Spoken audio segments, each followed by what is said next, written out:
গণ অভ্যুত্থানের পরে অনেকগুলা পত্রিকা অফিস এবং মিডিয়া পাড়ায় আমরা খবর পেয়েছি জোর জবরদস্তি করে মালিকানা দখল করা হয়েছে। কিন্তু এই বিষয়গুলোকে পুঁজি করে বাহিরে রাজনৈতিক সুযোগ যারা নিচ্ছে, আপনারা আগামী রাজনীতিতে বাংলাদেশের তরুণ সমাজের কাছে একটি ঘৃণিত জায়গায় পর্যবেসিত হবেন। আমাদের যে বাংলাদেশের সাংবাদিকতা রয়েছে তিনটি জিনিস দ্বারা biased: ideological biased, political biased আর হলো বিজনেস বায়াসড। সো বিজনেস যারা অপোনেন্ট রয়েছে সেটা হলো আমরা ওই যে বসুন্ধরা গ্রুপের যে পত্রিকাগুলো রয়েছে, রংধনু গ্রুপের পত্রিকার সাথে মারামারিটা দেখেছি। আবার এই পলিটিক্যাল যে বায়াসনেস রয়েছে সেটা হলো এই গণ অভ্যুত্থানের পরে অনেকগুলা পত্রিকা অফিস এবং মিডিয়া পাড়ায় আমরা খবর পেয়েছি জোর জবরদস্তি করে মালিকানা দখল করা হয়েছে। এইভাবে যদি চলতে থাকে তাহলে স্বাধীন গণমাধ্যম বাংলাদেশে প্রতিষ্ঠা করা সম্ভব নয়। তৃতীয়ত একটি বিষয় আছে, সেটা হলো ইডিওলজিক্যাল ফাইট। বাংলাদেশে বহু মতাদর্শিক বিভিন্ন গোষ্ঠী রয়েছে, বিভিন্ন রাজনৈতিক দল রয়েছে। তাদের মধ্যে যে পলিটিক্যাল ফাইটটা রয়েছে এটা ব্যবসা বাণিজ্য সর্বক্ষেত্রে ছড়িয়ে পড়ে। ইভেন কি আমাদের এই রিসেন্ট যে ক্যাম্পাস থেকে মুভমেন্টগুলো হয়েছিল সেখানেও এটা ছড়িয়ে পড়েছে।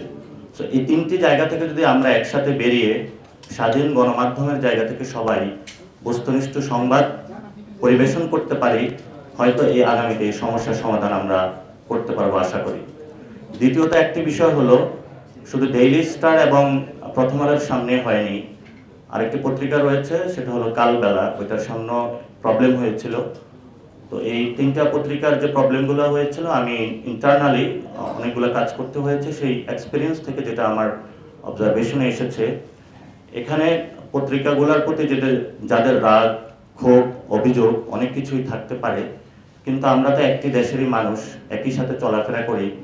একটি চায়ের আড্ডায় বা যে কোনো একটা টং দোকানও বসে, যেখানে মাহফুজ আনাম ভাই রয়েছেন, ওনারা তো রাজপথ থেকে উঠে এসেছেন, মতি ভাই রয়েছেন, অথবা কালবালার যে সন্তোষদা রয়েছেন, যে যে মতাদর্শিক বা যে বিভাজনগুলো থাকুক না কেন, আমরা কিন্তু এগুলো আমাদের ইনার বা গোল টেবিলে এগুলো সমাধান করতে পারি।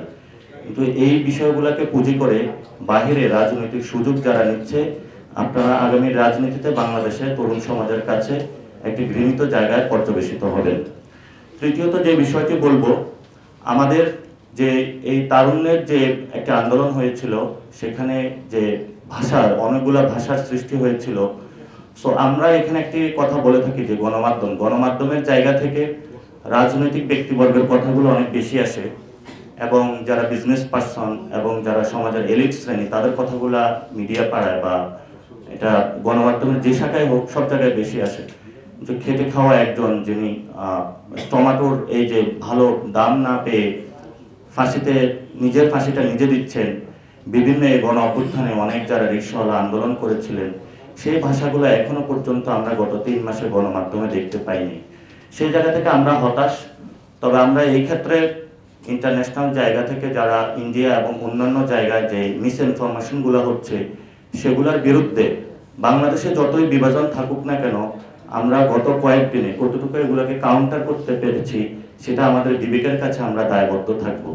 আমরা সকল গণমাধ্যম যারা প্রতিষ্ঠান রয়েছেন, মালিক পক্ষ রয়েছেন, গণমাধ্যম কর্মী যারা রয়েছেন, রাজনৈতিক ব্যক্তিবর্গ যারা রয়েছেন, আসলে আমরা সবাই যদি ঐক্যবদ্ধভাবে কাজ করি তাহলে হয়তো এই ধরনের যে অরাজকতা এবং বিশৃঙ্খল পরিস্থিতির মুখোমুখি আমাদের পড়তে হয়, সেগুলো থেকে আমরা একটি জায়গায় গিয়ে ভারত এবং অন্যান্য রাষ্ট্রের যে সংঘবদ্ধ অ্যাটাক বাংলাদেশ রাষ্ট্রের উপরে প্রতিনিয়ত চলছে, সেগুলোতে আমরা যদি প্রতিহত করতে পারি তাহলে বাংলাদেশ প্রশ্ন যে অস্তিত্ব আছে, আমাদের অস্তিত্ব এবং বেঁচে থাকার অস্তিত্ব এবং সুস্থ একটি সুন্দর বাংলাদেশ আমরা আগামীতে দেখতে পাবো।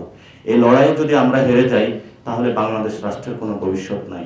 তাই করজোড়ে আপনাদের কাছে নিবেদন, যারা মালিক পক্ষ রয়েছেন, গণমাধ্যম যারা আমাদের মাঠে মিছিলে যাদের সাথে আপনাদের সাথে দেখা হচ্ছে, যারা এখানে সম্পাদক রয়েছেন এবং যারা প্রতিনিয়ত রাজনৈতিক বিভিন্ন পরিমণ্ডলে বিষয়গুলো নিয়ে বলে যাচ্ছেন, আমরা একটা পাটাতনে আসি যে বাংলাদেশে আর কোনো সংবাদ মাধ্যম আক্রমণের শিকার হবে না।